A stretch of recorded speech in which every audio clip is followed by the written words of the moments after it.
This is the You Can Learn Chinese podcast. For everyone who's trying to learn Chinese or reaching for the next level, you came to the right place.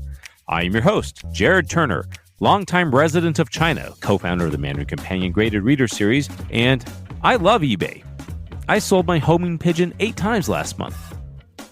My co-host is John Pasden, co-founder of Mandarin Companion, founder of All Set Learning, the Chinese grammar wiki, sinosplice.com, and told me people are making apocalypse jokes like there's no tomorrow. This is the 3rd episode of a 4-part series about learning to read Chinese. In this episode, John and I discuss the concept of fluency now, as opposed to some distant time in the future, and how reading will get you there. Guest interview is with Olle Linge of Hacking Chinese and Chinese language enthusiast extraordinaire. All this and more, let's get to it.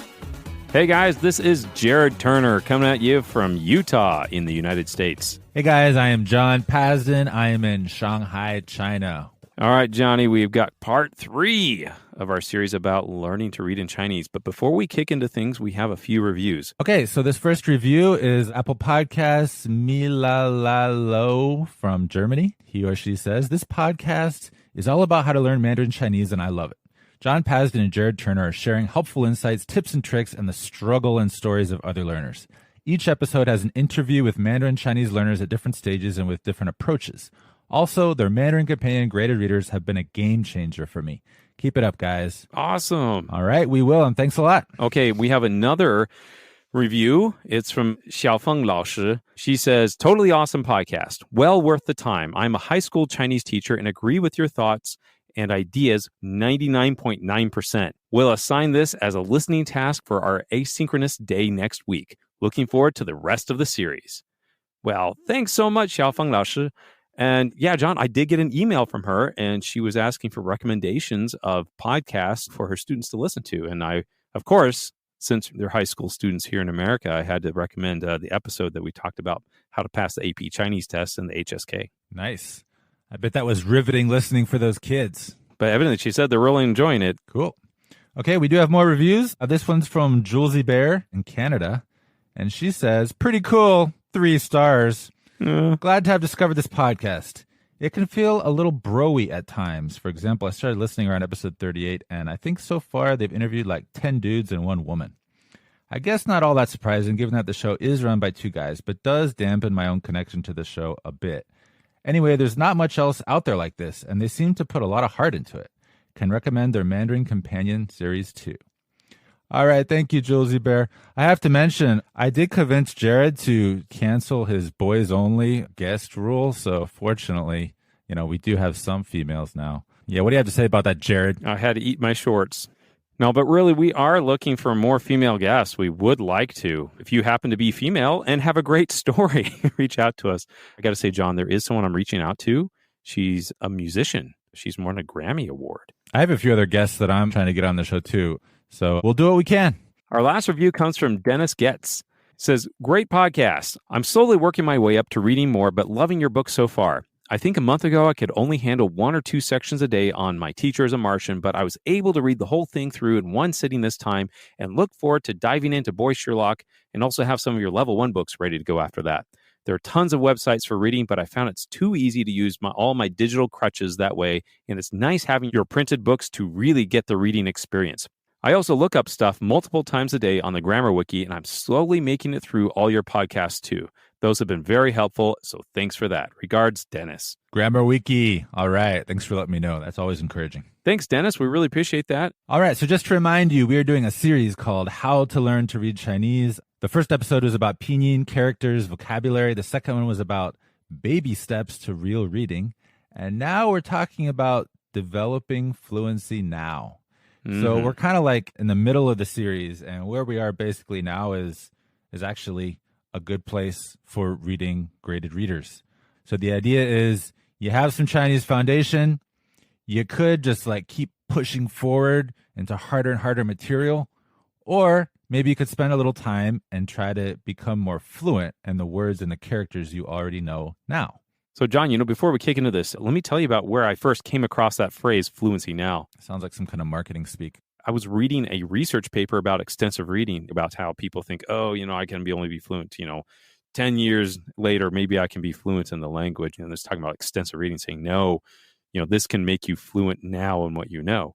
And man, it resonated with me. And so ever since, that's something we've been using for Mandarin Companion. And when you were doing that research back in the day, that was about English graded readers, right? Absolutely. Okay, but it definitely applies. So what I want to talk about today is two different scenarios. There's the scenario where you're like already intermediate level and you feel like graded readers are kind of easy. And you're kind of thinking, do I really need to go back and read these easy books? And then there's the other scenario where you're just starting from scratch, you're building your way up, and you're just barely at the level of being able to handle a graded reader. So I want to talk about both of these two different scenarios. But before we do, I want to talk about an important idea, which I think of as the textbook bias. If you follow a lot of like China watchers and Sinophiles and stuff, you're probably familiar with this concept of Chinese exceptionalism. The world works this way, but China is different. And I often find that kind of annoying. It can be used to like refute all kinds of arguments or whatever. Yeah. But when it comes to Chinese, I think it is kind of fair to say that Chinese is a little different from most languages. Oh, I have to agree. Yeah, it's so different that some people feel like they have to create an entire podcast just to tell people you can learn Chinese, right? All right. So what the textbook bias is like if you go to Chinese in a university, then you're going to be using some kind of textbook to learn Chinese. And the way that it typically works is you study like a chapter a week, and every new chapter has new vocabulary and new characters. So you're constantly piling on new characters and new vocabulary. And the reason for that is because the university has like these goals, like you need to reach a certain level, which means you need to have so many characters under your belt and so many words. And so you're just always pushing. You're never like spending a ton of time consolidating what you already know. You're always trying to add to what you know so that you can reach like this line and the university can be like, yes, they achieved intermediate or advanced or whatever. So we feel comfortable giving them a degree. Yeah, this comes back to some of those things we've discussed in some earlier podcasts about, knowledge versus proficiency, right? And teachers are constantly pushing for that knowledge aspect and trying to measure it from a quantitative standpoint to be able to actually measure how much did you actually know. But as we know, and we're going to get into here, is that doesn't necessarily translate into proficiency or fluency in what you know. Right. And I think we kind of know that, but when it comes to Chinese, I feel like we don't always pay attention. We kind of ignore it. And I think it might be because of this Chinese exceptionalism thing. But I also have two other little theories about maybe why it's happening. I think sometimes we lower the bar because it's characters. I mean, characters are like, they're hard. And when you have to learn all these characters, this is literally something that other people use as a metaphor for impossible to understand, right? Impossible to read. And when you're piling them on week after week, you kind of tell yourself, look, I'm learning these characters. I think it's okay if I can't read them super fluently because, come on, they're characters. But on the other hand, it's the writing system of a language you're trying to be fluent in. And if you want to be fluent and literate, you do have to be able to read them fluently. So I think that's one of the issues. The other one, I think maybe, is that there's like this decoding thing going on. So when you're looking at a Chinese sentence written in Chinese characters, you're like, oh, what is this character? Let me analyze it and pull it apart. Oh, yes, I know this component. And you're kind of decoding the characters. You're like this British archaeologist in a pyramid, like trying to figure out these hieroglyphs. You're not even reading, you're decoding. And because you're doing it that way, and the heroes we see on TV always take at least an hour of TV to solve a mystery, right? You don't feel like you have to be reading fluently and quickly. I think this textbook bias, we're used to always pushing forward and we're used to not reading quickly because we're always adding new characters all the time. I think this affects both teachers and learners. And some of them fight it, but I think we're all affected by this bias to some degree, which is why we sometimes don't feel like we really need to focus on fluency for the stuff that we can already read fairly easily.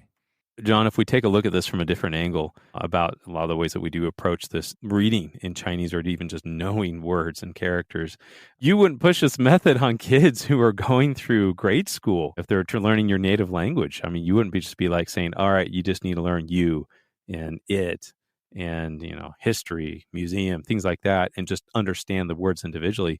You'd be really pushing saying, hey, let's read the books, make sure you can read fluently and be able to use these words in context. but we somehow get a little bit detached from some of that same mindset when we're approaching Chinese. Right, exactly. My son is learning to read now. If he kind of stumbles through a sentence in a book that he's reading, then I'll ask him to read it again, read it more fluently, read it with natural intonation now. We have a certain expectation of fluency. It's his native tongue, but, we want him to read fluently. And so I feel like this textbook bias just negates that for Chinese. And so that's something we want to kind of fight. John, I also have one other theory to add to yours. It comes back to how Chinese is taught in Chinese education system. And as you know, you have kids in that. The focus on pretty much grades 1 through 5 is just acquiring characters. Right. I mean, it's not expected, until maybe you're like 5th, 6th grade that you're able to now have a good command of reading because you've now consumed and studied and technically learned all the characters. And the system that they have is so effective for those kids on learning the characters, but it takes immense amount of focus and immense amount of time, so much rote memorization and just writing and repeating and things like that.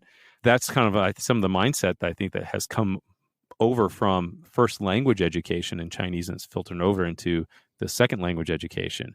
But those kids in elementary school, they're not just learning characters, they're also speaking in Chinese all day. They're going home and they're reading books and they're seeing TV shows and all that type of stuff. Yeah, I totally agree. So just everybody keep in mind when you're approaching fluency now in Chinese, you have to fight these biases if you want to do a good job. Fight this textbook bias that says that if you can stumble through it and basically recognize all the characters, then it's good enough. And also just fight this urge to always be adding more characters, more. Got to catch them all, right? You don't. It's like Pokemon. I said before, we're going to do 2 different scenarios. So why don't we start with the beginner scenario? So, you've been learning, you've mastered your pinyin as we recommended. You have slowly built from characters to sentences. And now you're finally to the point where you can read longer stuff, maybe even books. The question is, should you be reading books that don't pose too much challenge, or should you just keep pressing on to harder stuff with more characters and more vocabulary?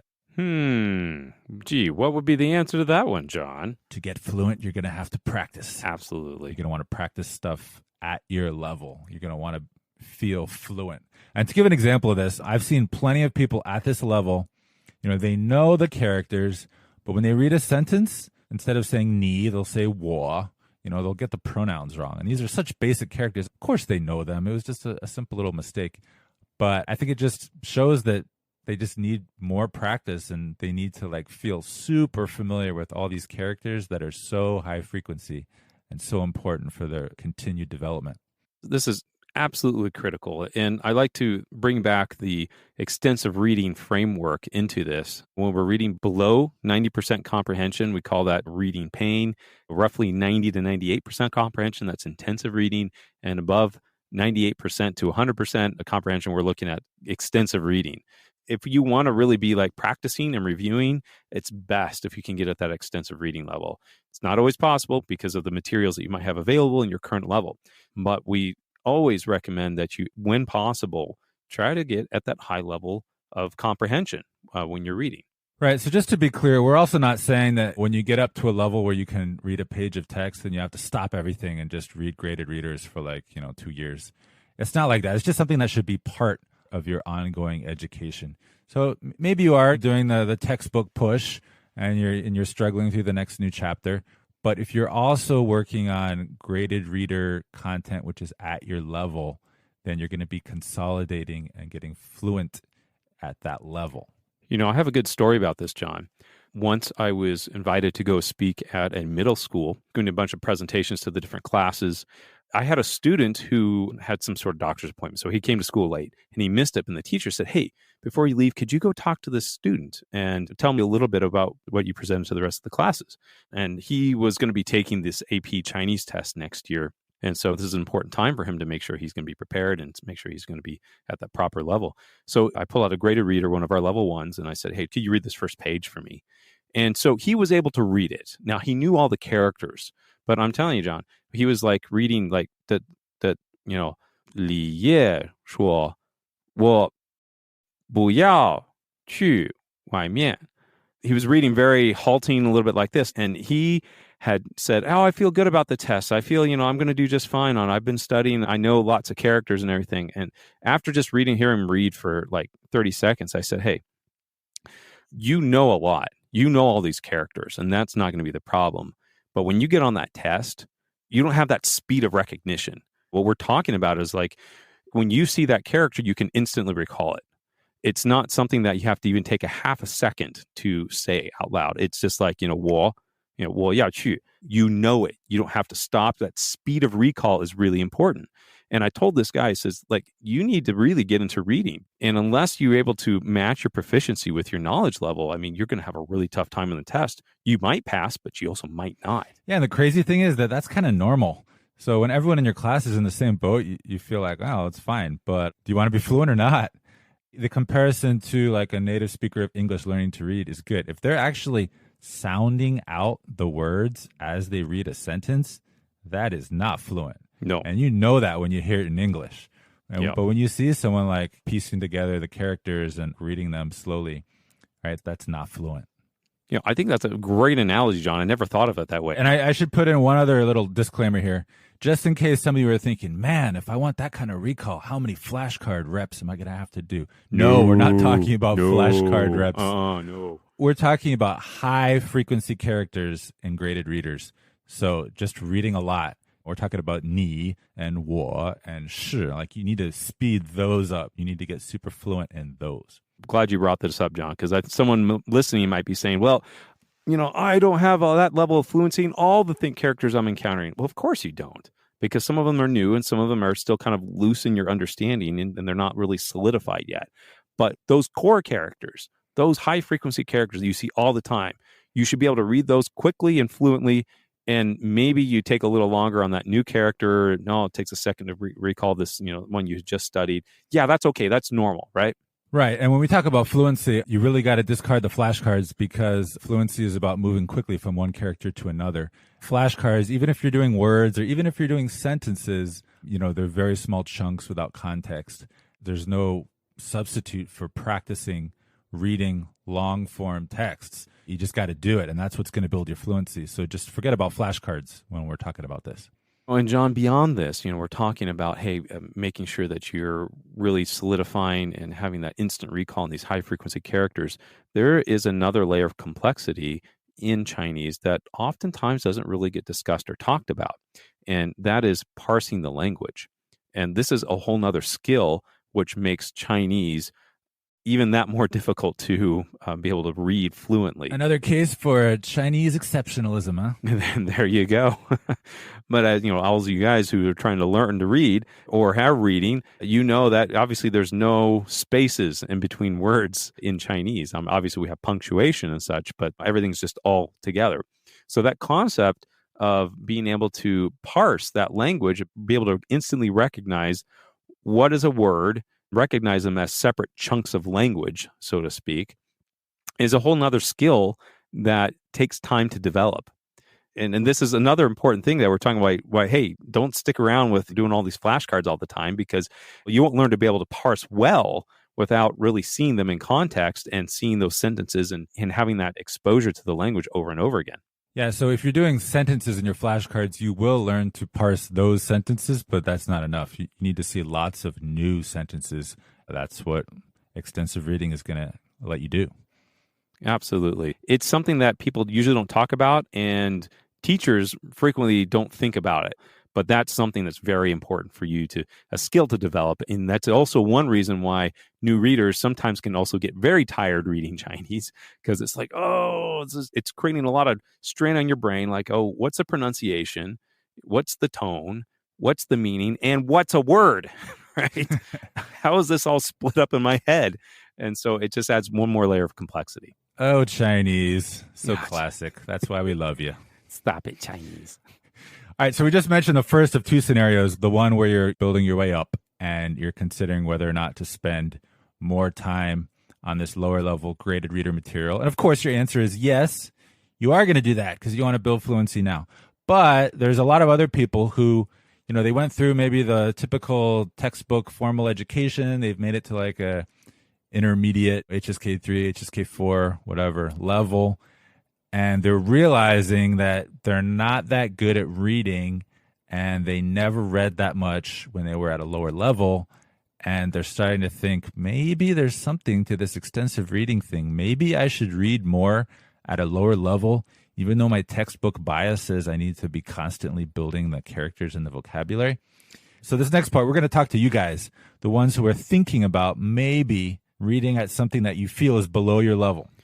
Well, I run across these people all the time when I'm in China or Shanghai that have that high level of spoken Chinese. And they say, oh, I know like 3,000 characters, but they're actually, I know a lot of characters. I'm like, well, how's your reading? Like, oh, it's kind of slow. And I'm like, all right. And I do recommend to people, say, hey, look, the big thing is we come back to that concept of reading speed. All right. If you know 5,000 characters, but you're reading haltingly or you're slow, it's not fluent, then yeah, absolutely. Drop down to some simple, easier graded readers and get to work. And I like to look at it another way. You're kind of saying like, oh, you need this. You're not good enough, to put it in a really negative way. But to put it in a positive way, your Chinese has come a long way. You've learned so many characters and so many words. Why don't you now use that to read something that you can enjoy? And instead of like deciphering sentence by sentence this massive puzzle, this wall of text, why don't you actually enjoy it because you can understand it without too much effort? Because I think it's really not fair that people that learn Chinese, they have to learn it for like 5 years or something before they can read an actual book. That's super demotivating. And I always found it super motivating for myself, for lots of people. You've come a long way, and now you can actually read something without much effort and enjoy the fruits of your labor. Absolutely. And I think that's part of the problem, too, of people who might be in that boat is they just haven't found anything interesting, anything exciting, anything they want to read. There's always that saying of like, oh, I want to be able to learn Chinese well enough that I can read the newspaper. But I always ask, well, do you read the newspaper in English? And usually the answer is, no, not really. And I'm like, well, why do you want to read it in Chinese? So, if you are learning to read and you want to be able to read even a higher level, or you are a higher level, let's focus on some engaging, interesting books or material that you want to read that is obtainable or accessible to you at your level. Yeah, and the nice thing about it is besides knowing the characters already and knowing the vocabulary already when you're reading, it's something that you feel like is a little below your level, the parsing as well. Like you discover how good you are at parsing because the words are so familiar. And so then the reading speed really kicks up, and practicing at a higher reading speed for something that's pretty familiar in terms of language, it really does carry over to higher levels. Oh, absolutely. I just love that whole concept even of reading speed, John. It's just like when people get into it and they're like, oh, I'm slow, like read a book. If you have a slow reading speed and you get down one graded reader or one something of length at your level, you see tangible improvement and you feel it. Yeah, that's something you can try for yourself. If you're like an intermediate level, try reading something that's hard and see how long it takes you to get through one page, know how many characters it is. And then try something lower level, which is not insultingly low, but pretty low, where you don't read it super fluently, super fast, but it's still easy. And compare and then practice and see how those numbers go up. It's also super motivating to see the lower level texts just getting faster and faster, whereas the higher level texts, they're just always slow. And the great thing about this is that this translates directly into what we're talking about of fluency now. I mean, if you're reading quickly at whatever level you're reading at, then whatever you're reading, that level you're reading at, you'll be able to like speak much more fluently at that level, and you'll be able to understand all those things that you're reading at a much higher level. So it's like it filters through to everything. It almost is like magical. It almost feels like you're cheating on a test and the research behind extensive reading shows this, is that if you just read in the language at a high level of comprehension, it will improve your speaking, listening, and writing. Yeah, and so remember, if you're working on fluency now, it is going to help your speaking, your listening. But if you're working on something which is like a graded reader, 98% comprehension, that's not going to have a lot of new vocabulary. So it might not feel like it's at your level, but it actually is going to improve the fluency that is at the level that you're pushing for. I mean, you do have to stick with it a little bit to feel the results. Yeah, it's fantastic. It's a great feeling. Whatever level you are, find that content that's comprehensible to you and just start consuming it. Start reading. Get into it. You're going to get fluent now. Go for it, guys. Just make sure it's at the right level. Get reading. All right, now it's time for a word from our sponsor. And our sponsor is Instagram account. What are we calling this? Our Mandarin Companion Instagram account with memes. That's What's right. it called, Jared? It's our Instagram meme account. It's also on Facebook. It also have on Twitter. So this is not a source of extensive reading or graded reader material. Is that correct? It is not. It's a good source of humor and a little bit of break from the day. You wake up every morning and you can find a meme that we publish every day on our Instagram or Facebook page, and they're funny. And if you're tired of people telling you that, oh, Chinese is so easy, then I think you'll get a chuckle from these memes, because there is quite a bit of commiserating about how Chinese can be a tad challenging at times. If you enjoy memes, you like memes, go check it out right now. Just go to Instagram or Facebook, search for Mandarin Companion, and click follow. And we're not on TikTok, but I've been thinking about it, John. Maybe we should start making some videos for TikTok. Okay, me. I make the stuff, right? But maybe. All right, there you go, Jared. Maybe All you right, can help. I support you. Fully support you, Jared. I'll go back to editing our new books, all right? Thanks, John. I appreciate you. Appreciate your support. No problem. Now it's time for rants or raves. John, what do you got for us? A rant or a rave? All right, I got a weird rave. I've been doing a lot of discussions recently. They were around marketing. What is marketing? Well, it's telling people about your product and selling it to them, right? Actually, no. What marketing gurus will tell you is that marketing is about building relationships with people who might not even know what you do or why you do it. And one of the cool things about marketing is that with a medium like podcasts, it has this unique aspect which has been called parasocial relationship. So your listeners feel like they get to know you because they listen to you all the time. They get a sense of your personality and your quirks and all that, but they don't actually know you. And if you ever meet them, you don't know them at all. They're a total stranger, but they feel like they know you. So it's like this really weird one-sided thing. But when these people do get in touch, it can make some really cool connections. So, we have people writing in about the podcast, about graded readers and what teachers are doing in their classrooms. So I don't know. I'm just feeling oddly grateful for marketing, for this thing that is podcast, and for all these connections it's helping us make. I feel the same way, John. I love getting those emails from our readers, and sometimes they feel like they know us and they're open up to us about their life and what's going on about learning Chinese, and it's great. All right. So you got a rant or a rave? I have got a rant. And my rant is this. Okay, I spend time on social media. I enjoy Reddit. I post some of our memes and I make comments on the Chinese language subreddit. One of my rants is that, like, all the time, it's like people are posting, like, writing characters. They're like, oh, I just started learning Chinese. How are my characters? Are they good? My rant about it creates this perception that this is how you need to learn Chinese. Like, because someone writes characters and look real beautiful, and I've only been learning Chinese for a month. Then it's this thing, I need to start writing too, and all these comments and stuff. Oh, these are beautiful. Oh, I've spent thousands of hours learning to write characters, and it's a little bit frustrating. And maybe I should create some Reddit thread, just talking and say, hey guys, everyone who's like showing pictures about writing, I mean, that's great, but I think it's important to know that this is not critical to learning Chinese. I do not recommend you spend all this time learning to write characters fluently. Write some characters? Sure. Yes. Learn the concept. Learn to write some characters. That's a great thing to do. But don't make that the core of your learning in Chinese, because, gosh, there's so much better ways to learn. Those people on Reddit can be kind of harsh. If you want to support poor little Jared, we will be grateful for it. It's true. Sometimes I post like good advice, and it's like downvote city. Not exactly. But downvote. I looked at your bio and you have a company that helps people learn Chinese, which automatically makes you suspect and downvoted. Oh, that's highly suspect. Bam.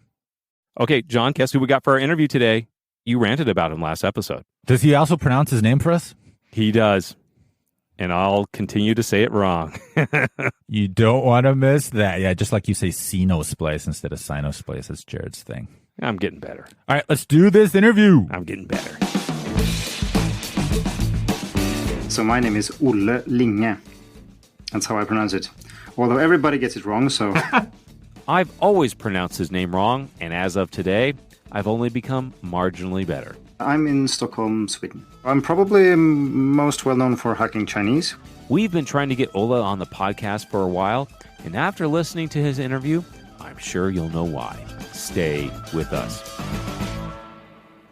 Why did you start learning Chinese? For me, it's mostly an accident. I started to have some kind of interest in China from philosophy or from practicing Tai Chi Chuan or Tai Chi. That's when I was in upper secondary school. I had a few friends who were interested in Japanese and they studied Japanese. And one day, one of them said to me, "Hey, do you know that they have a Chinese program now at the university where you can study like only Chinese language and culture?" So I thought I had to give it a try. And so I did. Were you in college at the time, or? Yes.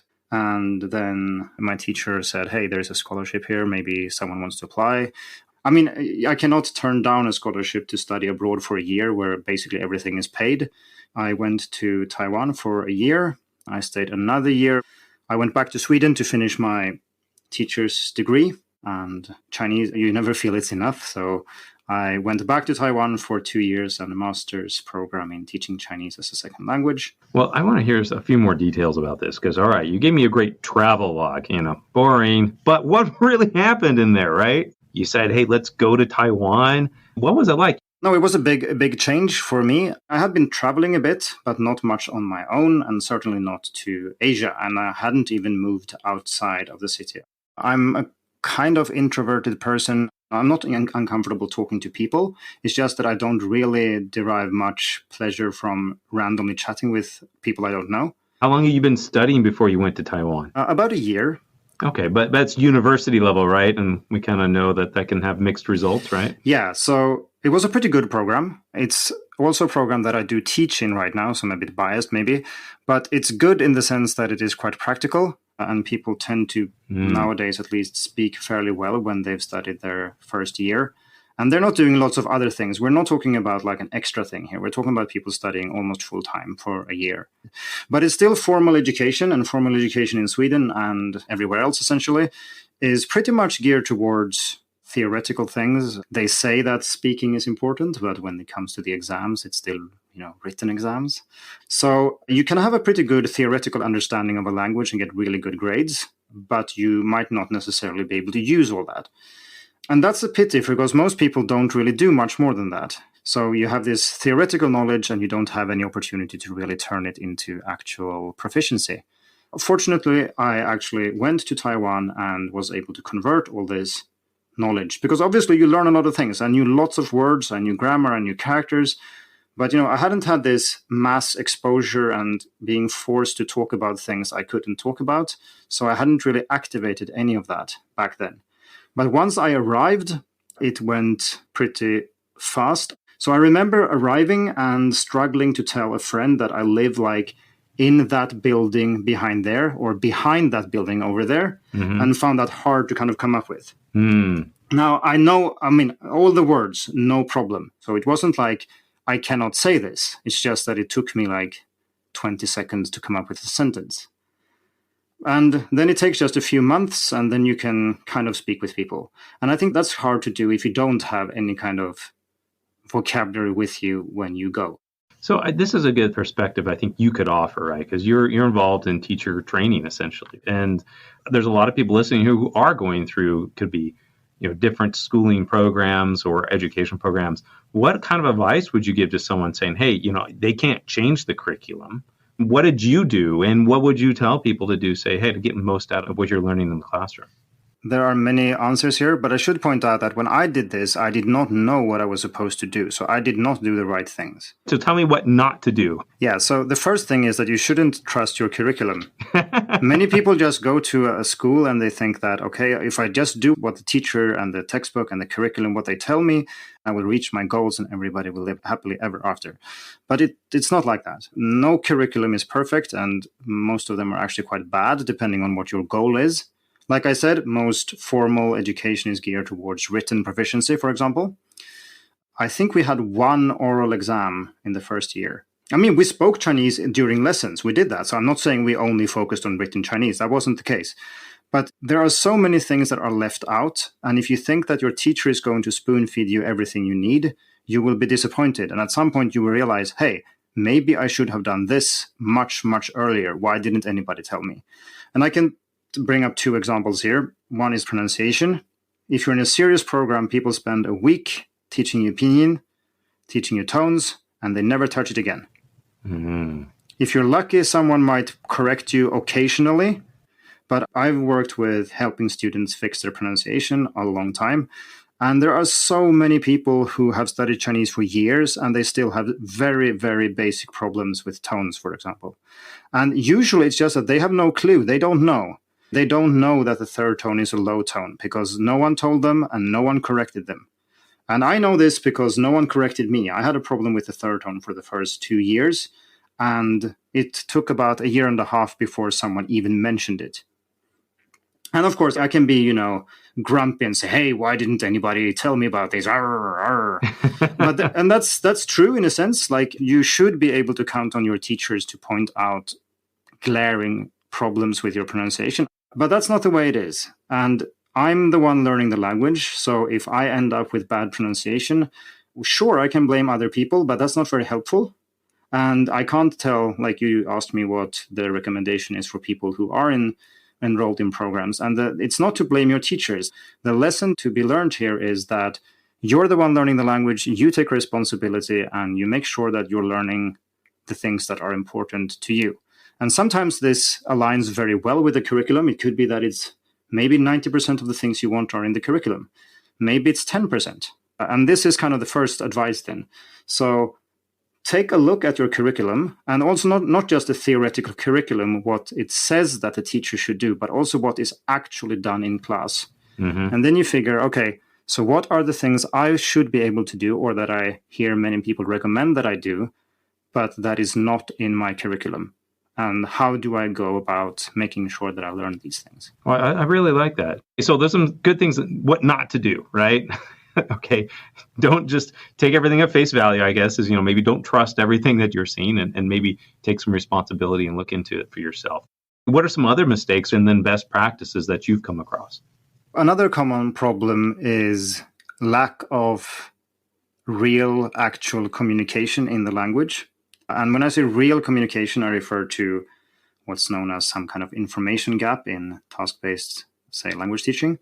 And that essentially means that when you're talking to someone, there needs to be a genuine gap in knowledge. So if you know something that I don't know, and I know something you don't know, and we talk about it in Chinese, we have a genuine exchange of information. But there's a lot of classroom practices which are not like that. If you think back to how you maybe studied languages in school, there's a lot of drills, there's a lot of reading dialogues in textbooks. Maybe you even write a dialogue, like you ask your friend, what's your name? And how old are you? And you've been going to school with this guy for like 5 years. You know what his name is. You know how old he is. You know where he lives. So these are not real questions. They are just rehearsal, essentially.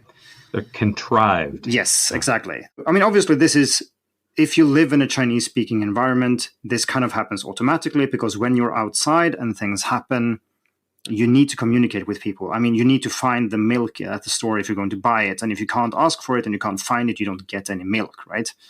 But when you're studying in your home country, it's easy to get into this, I'm just doing my textbook, I'm doing my grammar exercises, I'm practicing the dialogue and so on. Those things are all useful, but if you don't pair it with some kind of actual communication, the problem is that you don't get any feedback. And when I say feedback here, I mean you don't get any information about whether or not what you're saying makes sense, if other people can understand it, if your pronunciation is okay, and so on and so forth. You don't learn all these valuable strategies for, say, clarification, learning to say 再说一遍 and things like that. 听不懂. I mean, okay, 听不懂 maybe people learn anyway, but you know what I mean. How do you say this in Chinese? Different strategies for making a conversation flow and work in real life. You don't really practice these things if you only stick to things that can't really be counted as real communication, as it were. And this can, of course, be simulated. There are lots of things that you don't know about people you go to school with. So you can just make sure that you talk to people about things that you actually want to talk about, that actually contain something new or something interesting. I really like how you frame that, Ulla, as an information gap. We always talk about graded readers, of course, and I like that because literature, when we get into information gap, it could be something I read and you didn't read. Mm-hmm. It can also be about opinions. Maybe you don't know what my opinion Sure. or my view is on a certain subject or a character, and it gives, some real opportunity for real exchange of information. Mm-hmm. Yeah. And also, maybe another thing to add here is that, of course, if you can do this with a Chinese-speaking person and not your friend, it has the added benefit that you get the feeling that this is for real. Because you always have this simulation feeling when you're learning languages in school, or many students have that you're learning this in the classroom, but there are like more than 1 billion people who actually use this language. And it doesn't feel like that when you're in the classroom and you only have your teacher, you only have your textbook, you only have your friends. So looking for these communication opportunities outside of the classroom much earlier than I did, for example. I didn't speak to more than 1 or 2 native speakers of Chinese the first year. Whereas nowadays, in the same program, they arrange conversation corners where exchange students who speak Chinese hook up with Swedish students, and they practice Chinese a lot. And they do that from like week 1. So I also want to hear about this. You were in Taiwan. At what stage did you decide, hey, I want to really do something serious with Chinese? It was probably a gradual thing. Studying for 1 year in Sweden, that was just something I did out of interest. It had no serious consequences in itself. I could have stopped after a year. When I got the scholarship, I felt that was pretty much, I had to do it, even if it was just for fun, for a year. I think the first serious decision was to stay a second year, because then I didn't have a scholarship, so I had to pay myself. And also it was, another year, 2 years abroad is quite a lot if you're not going to do anything with it later. I think the real commitment was to start the master's program, because that took another 2 years. And it's a lot of time and a lot of investment in general in terms of energy spent and so on. And I think that once I reached the level I was at when I came home from Taiwan the first time, i.e. after 2 years, I felt that, so I've learned Chinese to this level where it's kind of, I can talk with people, I can do most of the things I want, I can read books and so on.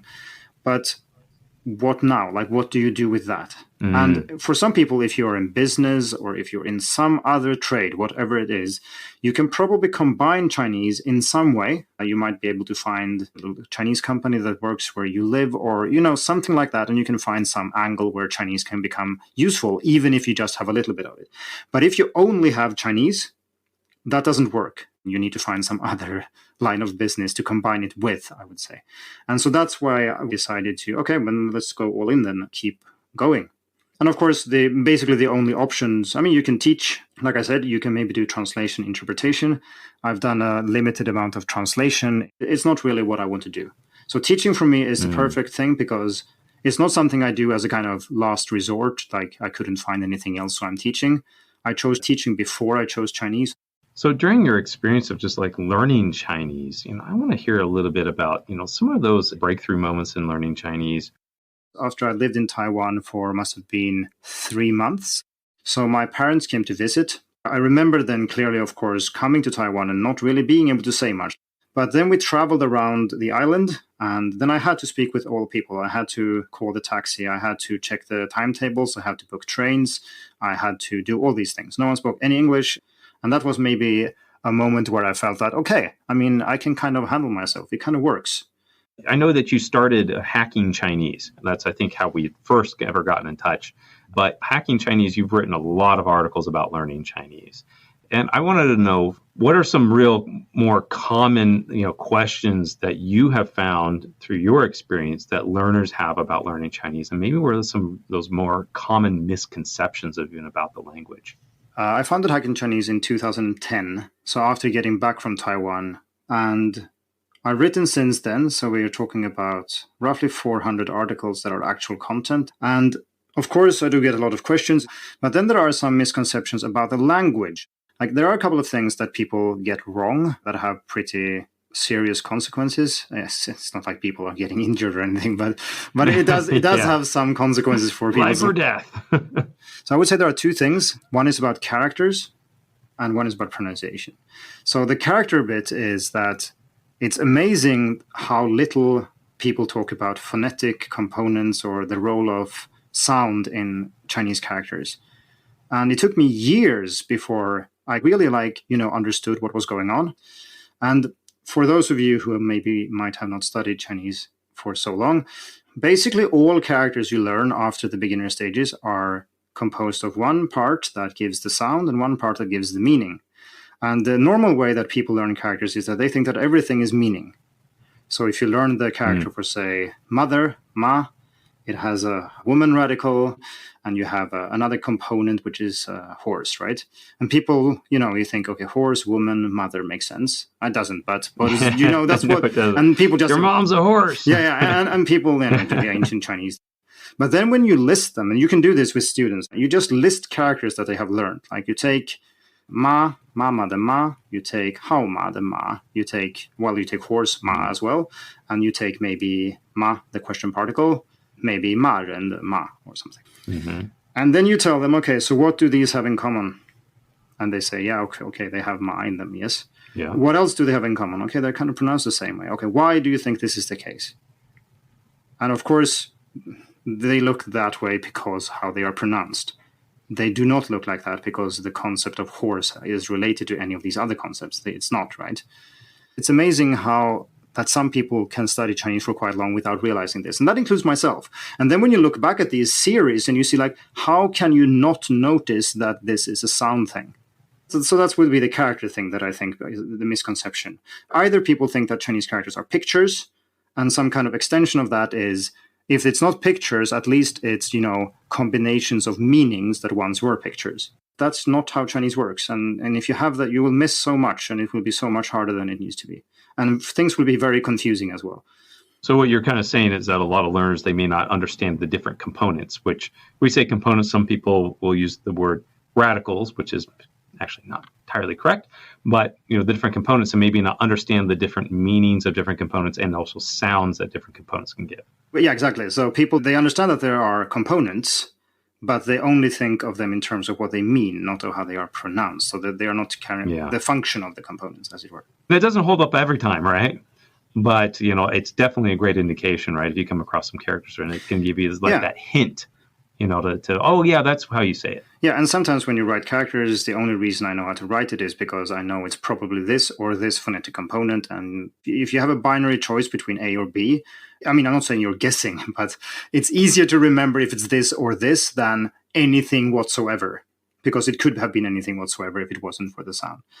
And then, of course, you also have people who go the opposite route and think that Chinese is just an alphabet. But, I mean, no one who studies Chinese thinks it's an alphabet, I think. Yeah, except the tattoo parlor. I like that. Yeah. Okay, so the other misconception is about the third tone. So the third tone is, in most cases, a low tone. Mm-hmm. And it's always taught as a falling rising tone. So it's always taught ma. That's how it's taught by 99% of teachers and 99% of textbooks. So the problem here is, of course, that it's very rarely pronounced ma. Sometimes when people stress a syllable a lot, like I want to say 这是我的我, then maybe you can do that. But normally you don't stress syllables that heavily, and you don't say them in isolation either. And many native speakers, even if they say the third tone in isolation or at the end of sentences, they still don't go up at the end. And you definitely don't have to do it. So the thing is, if you approach this from this angle, you say it's a low tone, and then you just teach people that, okay, if you have two low tones in a row, that's super hard to say, and that's true. Try saying like ni hao. It's really hard. It's strange. You can feel in your throat that it's not healthy for you. And of course, then you change the first one, ni hao. Okay, good. And then you're done in terms of tone sandi. You don't have to teach anymore, and it's very simple. You just low, and when you have two low, you go up on the first. Super easy. If you teach it as a low, like a falling rising tone, you have to then also tell students that, oh, by the way, if it comes before a first, second, or fourth tone, it turns into a low tone. Then if it comes before a third tone, it turns into a rising tone. And then occasionally, once in a blue moon, if all the planets are aligned, it's actually pronounced as a third, like as a falling rising tone. Yeah. And that means that the poor students, they have to apply all these rules live when they speak in every single word. There is no word that is the default case, except if you say an isolated number, maybe. Ooh. Okay, then people usually actually do the falling rising thing. So I think a lot of pain has been caused students by teaching it and not realizing that it is a low tone. And for you Americans, how many Americans have you heard that say 美国? I usually hear 美国. They turn it somehow first, but yeah, it gets slaughtered. In fact, this very thing is something I have first realized in reading one of John's articles on Sinosplice years ago, before we even met. And I was screwing up that all the time. I've done a lot of analysis, and I've taken tons of courses in Chinese phonetics and acoustic phonetics and so on. And we've analyzed a very large number of student pronunciations. And this second tone, I think, is the hardest one for most people. It's the hardest. It is. John did his master's thesis on tones, and that's what he found was the second tone was also and that's not surprising. But let's actually take this opportunity to teach people how it's supposed to be. So it's supposed to be a low tone followed by a rising tone. So I normally, when I teach, I don't use the numbers. I have a very good grasp of the numbers when it comes to the tones. It doesn't matter if you say fourth tone or falling tone. I know what you mean. But for a beginner, there is this extra layer. They have to think fourth tone. Which one was that? So it's supposed to be a low tone followed by a rising tone. So 美国, 美国. And you don't go up. You don't say 美国, which is what I said to Jared just about a few seconds back. You start low and you go down a little bit, but just think of it as a low tone, it's fine. And then you rise on the second one. So 美国. 美国, yes. And the problem is that there is a lot of analysis in how students or non-native speakers perceive tones. And it turns out that this rising bit in the dipping tone has much more salience than the low part. So what students hear when you say ma or mei is the rising part at the end. But we know that it's not the rising part that is the key ingredient in the third tone. It is the low part. If you don't have the low part, it's not a third tone. Unless we have, like we said, ni hao before. But if you don't have the rising part at the end, that's fine. That's not the crucial bit. So students tend to focus on the wrong part, and they get it into usually a second tone, they might say. Like we said, 美国 with two rising tones. Got it. Well, 谢谢老师. So this is definitely helpful. Once I learned that, game changer. Everything sounds better. And it's easier to say, too. Yeah, it's much easier.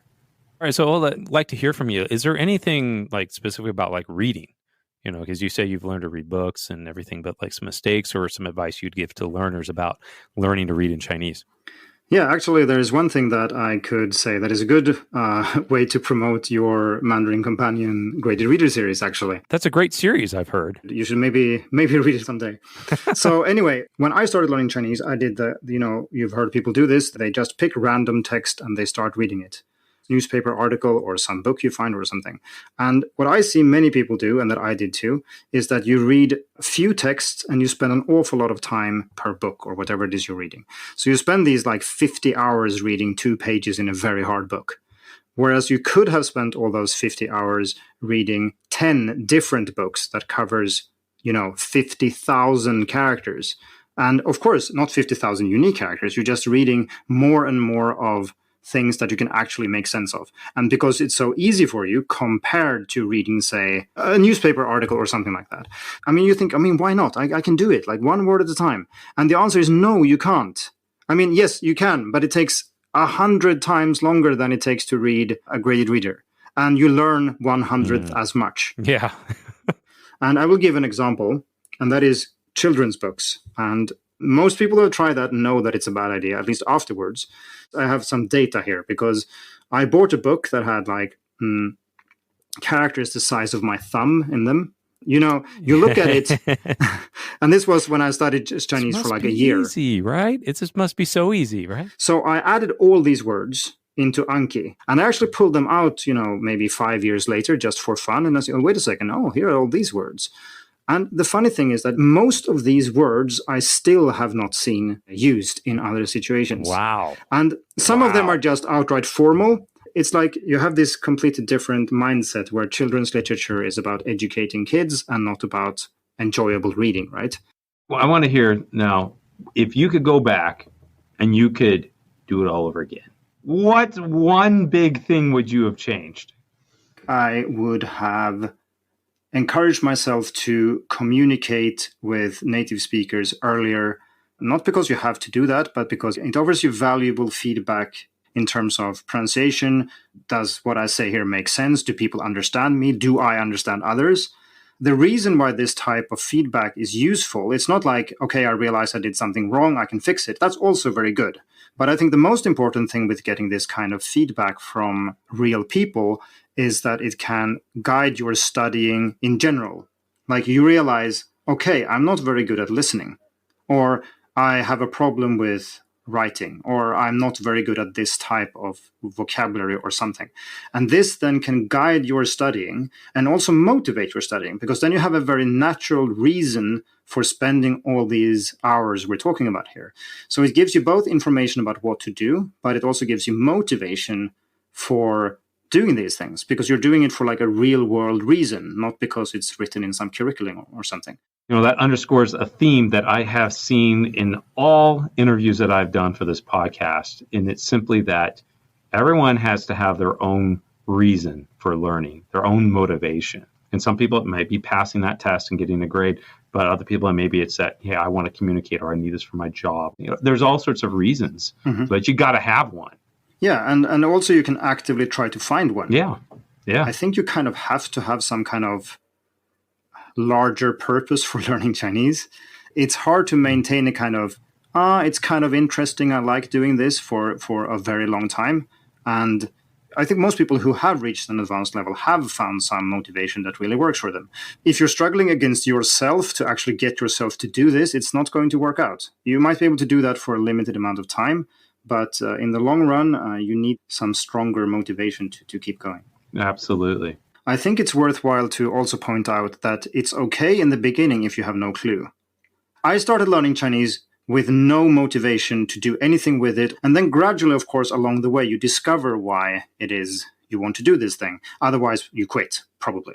That's fine. You can do other things. Not everybody has to dedicate their whole life to learning Chinese, right? Well, Olle, this has been great. Now, tell us just a little bit about some of the projects, the things that you're working on right now, and where people can find you. So Hacking Chinese is an ongoing project. I keep writing things there. I launched a kind of podcast. It's not as ambitious as this one. I intend to interview people later on, but right now it's more like me talking about stuff and old article content and so on. I also work with Skritter, and this is not really official yet, but we will have some kind of character course coming out, and that will be largely, exciting, at least pedagogically, my design. I also work on some text games for WordSwing. Ah, yes. Yeah, we haven't talked about this, but it's a little bit like Mandarin Companion, actually. It's like a choose your own adventure almost, right? Yeah, exactly. So you're presented with choices, and you make choices, and the game develops according to what you do. If you decide to bribe the guard, go to page 65. And of course, we build in things that sometimes you have choices that are obviously stupid if you can read. If you read and understand everything, you know that doing A here is really bad. Do you jump into the empty mine shaft? Yes or no? Yeah, exactly. There are lots of questions like that. And that's just basic reading comprehension. But then beyond that, of course, there are other choices you can make. And one of the games are completely free. It's called Escape. And it's not as controlled in terms of graded content as the Mandarin Companion series, because when we started out, we weren't as serious with that. So it has a little bit of vocabulary all over the place, a little bit more difficult than it ought to be. But I would say HSK 2.3 can have a go. Olle, and I guess we can all find you at hackingchinese.com as well. I appreciate Olle taking the time to be here on our podcast and share your wisdom and experience with us. Thanks for having me. You have been listening to the You Can Learn Chinese podcast. Help us spread the word by sharing this with your friends, classmates, teachers, cousins, twinner, septuagenarian, horse rider, pancake stacker, leaf raker, pumpkin carver, skeleton, ghoul, ghost, goblin, and that one guy named Lloyd. You can subscribe on iTunes or wherever you get your podcasts. And please write us a review so we know how we're doing. You can find us on Facebook and at mannercompanion.com. If you feel like you've got an interesting story to tell about learning Chinese, reach out to us. If we're desperate enough, we just might get you on the podcast. Apologies to John Cena, we just ran out of time. The You Can Learn Chinese podcast is produced by myself, Jared Turner, and our editor is James Harper with Filter Productions. And I'd like to thank our guest, Olle Linge, and of course, thanks to my co-host, the man, the myth, the legend, John Passon. See you next time.